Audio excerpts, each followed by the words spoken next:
बोलिए लक्ष्मी नारायण भगवान की जय। सज्जनों, आज का ये सत्र हमारा जो है वो मेरा जो ज्ञानालय सायं 7 बजे से 9 बजे रात्रि तक चलता है। इस ज्ञानालय में छोटे बच्चे जो पांडित्य कर्म एवं कर्मकांड अनुष्ठान वगैरह सीखना चाहते हैं, तो सारे बच्चे सायं 7 बजे चौक बाजार पर स्थित बाबा विश्वनाथ एवं माँ सिद्धेश्वरी माता भगवती के मंदिर में एकत्रित होते हैं। उनके ज्ञानार्जन के लिए नित्य प्रति पांडित्य कर्म बिल्कुल शून्य से प्रारंभ किया गया है। बच्चों ने हमसे कहा, पंडित जी एक अभ्यास के लिए वीडियो भी बना करके भेज दीजिए ताकि हम इसका अभ्यास कर सकें। तो बच्चे तो सीखेंगे ही, आप भी अपने घर में छोटे पूजन के लिए जो प्रारंभिक ज्ञान है, प्रारंभिक कर्म है, गणेश पूजन के पूर्व उनका अभ्यास आज हम यहाँ करेंगे। आइए सिखाते हैं। सर्वप्रथम यजमान को पूर्वाभिमुख अथवा उत्तराभिमुख होकर के बैठ जाना है। इसके बाद में शुद्ध आसन पर विराजमान होकर के 3 बार भगवत स्मरण करके आचमन करना है। आचमन करते समय अपने दाहिने हाथ की हथेली पर इस प्रकार की मुद्रा बना करके और 3 बार जल लेकर के उसको पीना है। आचमन की बहुत महत्ता है। कोई भी कार्य होता है सर्वप्रथम आचमन ही किया जाता है। तो आचमन करेंगे और मंत्र पढ़ेंगे। हरि ओम केशवाय नमः, हरि ओम नारायणाय नमः, हरि ओम माधवाय नमः। इसके बाद अंगूठा के जो मूल भाग है इससे होंठों को पोंछेंगे और ओम गोविंदाय नमः इस प्रकार फिर पुनः हाथ में जल लेकर के उसको धो लेना है और मंत्र पढ़ना है। हरि ओम ऋषिकेशाय नमः। इस प्रकार इन 5 मंत्रों के द्वारा जब हमारा ये आचमन कार्य संपन्न हो जाए तो हमें पवित्री कुशा की जो पवित्रियां हैं उनको अपनी दाहिने और बाएं हाथ की अनामिका उंगली में धारण करना है। अब पंडित जी जो कुशा की पवित्री ले होंगे वो 2 होंगे। तो यदि यजमान और उसकी पत्नी साथ में बैठी है तो एक पवित्री को यजमान धारण कर लेगा और दूसरी पवित्री को उसकी पत्नी धारण करेगी। और अनामिका उंगली में पहनते समय पवित्री धारण करना है। हरि ओम और मंत्र पढ़ना है। हरि ओम पवित्रे स्थो वैष्णव्यौ सावितुर्वाहा प्रसवा उत्तुनाम्य छिद्रेण पवित्रेण सूर्यस्य रश्मिभिः तस्यति पवित्रपते पवित्रपूतस्य यत्कामः पुने तक्षकेयम्। इस प्रकार मंत्र पढ़ करके अपने ऊपर जल का सिंचन करना है और पवित्र होना है। वो मंत्र कौन सा पढ़ेंगे? हरि ओम अपवित्रः पवित्रो वा सर्वावस्थांगतोऽपि वा यः स्मरेत पुंडरीकाक्षं सबाह्याभ्यंतरः शुचिः। इस प्रकार ये मंत्र पढ़ के 3 बार बोलना है। हरि ओम पुंडरीकाक्षः पुनातु, हरि ओम पुंडरीकाक्षः पुनातु, हरि ओम पुंडरीकाक्षः पुनातु। इसके बाद यजमान जिस आसन पर विराजमान है, बैठा हुआ है, उस आसन पर जल छोड़ना है, आसन को पवित्र करना है और मंत्र पढ़ना है। हरि ओम पृथ्वी त्वया धृता लोका, देवी त्वं विष्णुना धृता, त्वं च धारय मां देवी, पवित्रं कुरु चासनम्। इसके बाद यजमान अगर सपत्नी के बैठा है तो उसकी पत्नी को ये कार्य नहीं करना है, शिखा बंधन। यजमान अपनी शिखा को गांठ लगा करके बांधेगा, और अगर यजमान की शिखा नहीं है तो उस स्थान पर कुशा रख करके अनामिका उंगली से स्पर्श कर लेगा। और हम पंडित जी इस मंत्र को पढ़ेंगे।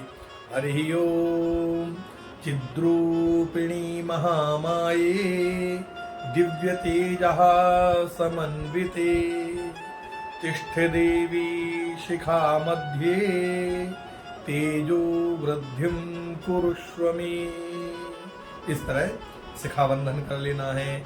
शिखाबंधन करने के बाद में यजमान के हाथ में अक्षत और पुष्प दे देना है और उससे कहना है कि भैया आप गुरु दीक्षा लिए हैं। यजमान कहेगा जी पंडित जी हम गुरु दीक्षा लिए हैं।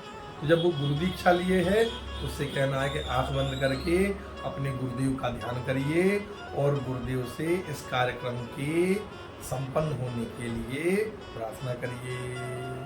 तो गुरु जी का ध्यान करेंगे।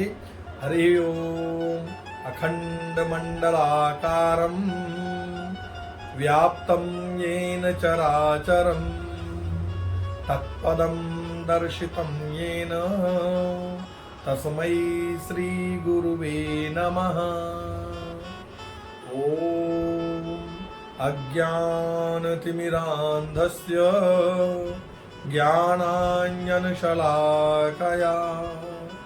चक्षुरुन्मीलितं येन तस्मै श्री गुरुवे नमः।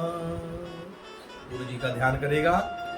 अगर यजमान ने गुरु दीक्षा नहीं ली है तो उनको उसको बोलना है कि भैया गुरु दीक्षा लेना बहुत आवश्यक है, आप बहुत जल्दी अपने गुरु जी का चुनाव करिए, गुरु जी के बारे में चिंतन करिए और जाकर के गुरु दीक्षा लीजिए। इसके बाद अगर वो गुरु दीक्षा नहीं लिया है तो आपको कहना है भगवान श्री कृष्ण का ध्यान करें और मंत्र पढ़ना है। हरि ओम वसुदेव सुतं देवं कंसचाणूरमर्दनं देवकी परमानंदं कृष्णं वंदे जगद्गुरुं। इस तरह भगवान कृष्ण की वंदना करना है कि हे भगवान आप ही इस संसार के जगत गुरु हैं, इसलिए मैं आपका ध्यान करता हूँ। इसके बाद यजमान अगर यज्ञोपवीत धारण करता है तो हमें उसको यज्ञोपवीत भी धारण कराना है और उसको यज्ञोपवीत में थोड़ी हल्दी लगा करके उसकी गांठ में यजमान को पहनाएंगे और मंत्र पढ़ेंगे। हरि ओम यज्ञोपवीतं परमं पवित्रं प्रजापतेर्य सहजं पुरस्तात् आयुष्यमग्रं प्रतिमुञ्च शुभ्रं यज्ञोपवीतं वलमस्तु तेजः। इस तरह यज्ञोपवीत बाएं कंधे पर धारण कराना है और दाहिने हाथ के नीचे वो इस तरह से जाएगा। पुनः यजमान को भाले मंगल तिलकम कुर्यात, यजमान को तिलक लगा देना है और मंत्र पढ़ना है। हरि ओम चंदनस्य महत्पुण्यं पवित्रं पापनाशनम् आपदाहरते नित्यं लक्ष्मी वसति सर्वदा। चंदन लगा देना है। यजमान पत्नी को भी चंदन दे देना है, वो अपने हाथ से लगा लेगी या फिर कोई उसकी सखी या उसकी कोई संबंधी लोग वहाँ बैठे होंगे वो उनको अलग कर देंगे। रक्षा सूत्र बंधन। इसके बाद पति पत्नी अगर बैठे हैं तो पति से रक्षा सूत्र लेकर के दोनों हाथ कहना है कि इतना बड़ा दोनों हाथ फैला करके जितना भी धागा आपका होता है ये ब्यामा कहलाता है, इसको नापिए और उतना धागा तोड़ करके रख लीजिए और दूसरा धागा उसको दाहिने हाथ के अपने हृदय तक, बाएं हाथ से हृदय तक ले लेना है दाहिने हाथ से और उसको तोड़ के रख लेना है। तो एक जो अर्धभाग है और एक जो पूर्ण भाग है उसको लेना है। दिग्रक्षण कराने के बाद में, उसका ध्यान कराने के बाद में उस कलावा को यजमान, बड़े वाले कलावा को यजमान के दाहिने हाथ में और छोटे वाले कलावा को यजमान पत्नी के बाएं हाथ में हमें बांध देना है। और बांधते समय मंत्र पढ़ना है, हरि ओम येन बद्धो बलि राजा दानवेन्द्रो महाबला तेन त्वामनुबध्नामि रक्षे माचल माचला। इस तरह रक्षाबंधन करने के बाद में उनका ग्रंथि बंधन भी करना है, इसको अपन कहते हैं गांठ जोड़ना है। एक रूमाल लेकर के अथवा एक तौलिया लेकर के और एक दुपट्टा लेकर के, चुन्नी लेकर के उसके दोनों भागों को ऐसे एक ऊपर एक रख करके उसमें हल्दी की गांठ, सुपारी और दूबा, अक्षत और कुछ द्रव्य दक्षिणा रख करके और उसको लपेट करके ग्रंथि बंधन कर देना है।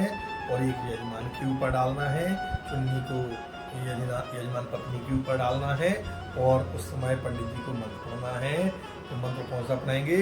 हरि ओम गणाधिपम नमस्कृत्यम उमा लक्ष्मी सरस्वती दाम्पत्य योग रक्षणाय पट ग्रंथम करोम्यहम्। इस दंपति की रक्षा के लिए ये पट ग्रंथन मैं कर रहा हूं। इस तरह जब ये कार्य इतने संपन्न हो जाएं, तब जाकर के हमें स्वस्ति वाचन, गणेश वंदन और आगे के लिए पूजन प्रारंभ करना है। आज का ये सत्र इतना ही है। सब बच्चे हमारे इन मंत्रों को याद करें, इनको पढ़ें, सीखें, विधि सीखें और जो लोग घर में ही पूजन करते हैं वो इस क्रम के अनुसार अपने किसी भी पूजन में बैठ करके उस पूजन को प्रारंभ कर सकते हैं। हमारी माताएं, बहनें, हमारे छोटे भाई, बड़े भाई सभी इसी तरह से इन पूजन को संपन्न कर सकते हैं। मंत्रों को सीख सकते हैं। मंत्र सीखना अच्छी बात है, आपको मंत्र आने चाहिए। सनातन धर्म हमारा मंत्रों का धर्म है, यंत्रों का धर्म है, इसलिए हमें मंत्र और यंत्र दोनों ही आने चाहिए। आज के सत्र में बस इतना ही। बोलिए लक्ष्मी नारायण भगवान की जय।